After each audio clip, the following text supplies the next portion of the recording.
Over 1.1 million removed from Texas voter rolls. Let's check it out from the center square. We will break this down of where exactly these numbers came from. All right, let's check it out. Since a new law was enacted in 2021, SB 1 to be exact, the Secretary of State's office has removed more than 1.1 million people from the state's voter rolls. The removal process is ongoing, Governor Greg Abbott said when announcing the updated removal numbers. Those removed include non-citizens illegally registered to vote, those who moved out of the state, the dead people, those with a felony conviction, among others. Governor Abbott says election integrity is essential to our democracy. I have signed the strongest election laws in the nation to protect the right to vote and crack down on illegal voting. These reforms have led to the removal of over 1 million ineligible people from our voter rolls in the last 3 years, including non-citizens, deceased voters, and people moved to another state. The Secretary of State and county voter registrars have been an ongoing legal requirement to renew the voter rolls, remove ineligible voters, and refer any potential illegal voting to the Attorney General's office and local authorities for investigation and prosecution. Illegal voting in Texas will never be tolerated.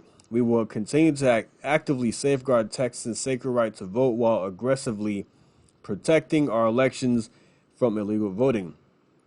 Let's break down the numbers from these 1.1 million people.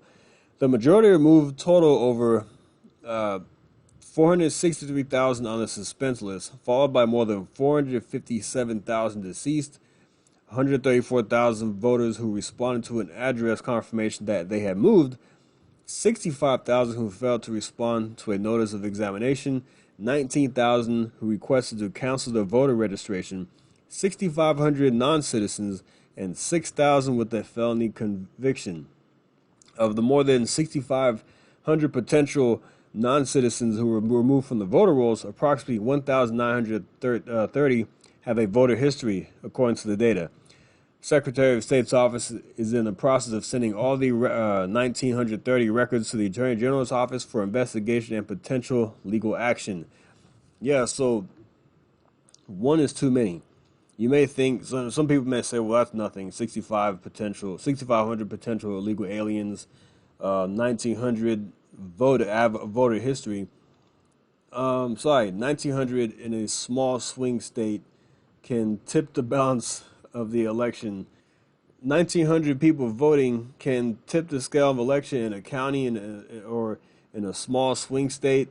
1,900 is very important. It may seem small in the grand scheme of things in the state of Texas, but it can swing a local election easily. It could It could tip the scale in a swing state. Clean the voter rolls from stems of several bills signed to law by Governor Abbott. The new law increases penalties and requires the Secretary of State's office to conduct audits, among other measures. In 2023, Abbott signed House Bill 1243 into law, which increased penalty for illegal voting, including voting by non-citizens illegals, to a second-degree felony. Let's look at that real quick. This is House Bill 1243. The bill makes voter fraud a punishable crime by up to 20 years in prison. The offense was a misdemeanor for 2 years after a Republican effort in the Texas House reduced the penalty amid questions over inadvertent illegal voting. So the penalties were reduced with SB 1, but there was a lot of backlash with that. The House went back and fixed it, and now it is punishable for up to 20 years in prison. And I think that's fantastic. Let's jump into SB 1. In 2021, Abbott signed Senate Bill 1, Senate Bill 1113, and House Bill 574 into law.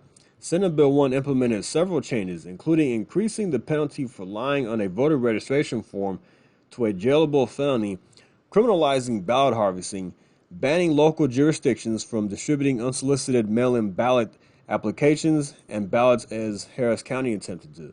The law also requires ID to be used and matched for mail-in ballots. It also requires the Secretary of State to conduct randomized audits of elections every 2 years. Senate Bill 1113 directed the Secretary of State to withhold funds from the counties whose administrators failed to remove non-citizens from their voter rolls. House Bill 574 increased the penalty for those who knowingly count invalid votes or refuse to count valid votes as a second-degree felony. In 2017, Abbott signed Senate Bill 5 into law to increase penalty for election workers who knowingly permit non-citizens and other ineligible persons to vote. So yeah, there has been things done here in the state of Texas to protect the integrity of our vote. And this is great news that 1.1 million people have been removed, including illegal aliens, dead people, people who have moved, because we don't want anything to be ripe for fraud. And Lieutenant Governor Dan Patrick said that much of these, of the 1.1 million, a lot of this came from blue counties. A lot of this came from blue cities. So yeah, this is great news. And we're seeing this across the country. More states are starting to purge illegals from voter rolls. Let's check this out.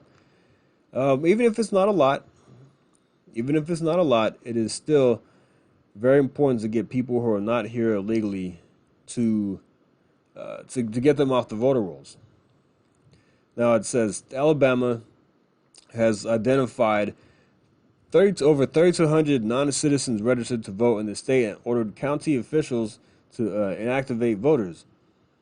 Louisiana is targeting this as well. Louisiana governor. Ohio Secretary of State Frank LaRose announced earlier in August that 597 non-citizens have been removed from the state's voter rolls. The number includes 138 who appeared to cast a ballot in elections despite not having citizenship. I'm duty bound to make sure people who haven't yet earned citizenship in this country do not vote in our elections. We've so far identified 597 individuals who registered to vote in Ohio, despite not being citizens of the United States, as our state constitution requires. Earlier in 2024, LaRose removed nearly 155,000 voters who appeared to be abandoned and inactive for at least 4 consecutive years from the state's voter rolls. Now we go to Virginia. Glenn Youngkin has removed non-citizens from the state voter rolls. In an executive order, he wrote that 6,300 non-citizens were removed from the voter rolls between January 2022 and 2024. NBC News reported that some of the possible non-citizens may have been due to individual errors when registering to vote. Either way, whether it's an error or not, we need to make sure that there are non-citizens are not on the voter rolls. And if there have been reports that some have voted, then they need to be kicked off, period. If you're not a citizen, you can't vote, point blank, period. And I'm glad that Texas is taking action on this. I love to see more states continue to follow before the election, because we need to have a free and fair November 2024. Every vote counts. Every single vote counts. Even if it's one illegal vote, that should be removed, period. But yeah, I thought that was interesting. I'm glad Texas is leading the charge on this. But let's see what happens in November. And we know Biden's been flooding the country with illegals, and we can't let that happen. But great job, Governor Abbott, for putting these measures into place. Remember, this is the bill in 2021 when he signed that bill. The bill that he signed, SB 1, that's when the Texas House Democrats, flew to D.C., and in a protest of that bill, saying it was a voter suppression law. And it's not. It just requires you to have a proper ID. It bans 24-hour voting, bans drive-through voting, things like that. But no, this makes it easier to vote, harder to cheat. Yeah. But all right, guys, thanks for listening. Like and subscribe. See you next time. Thank you. Take care.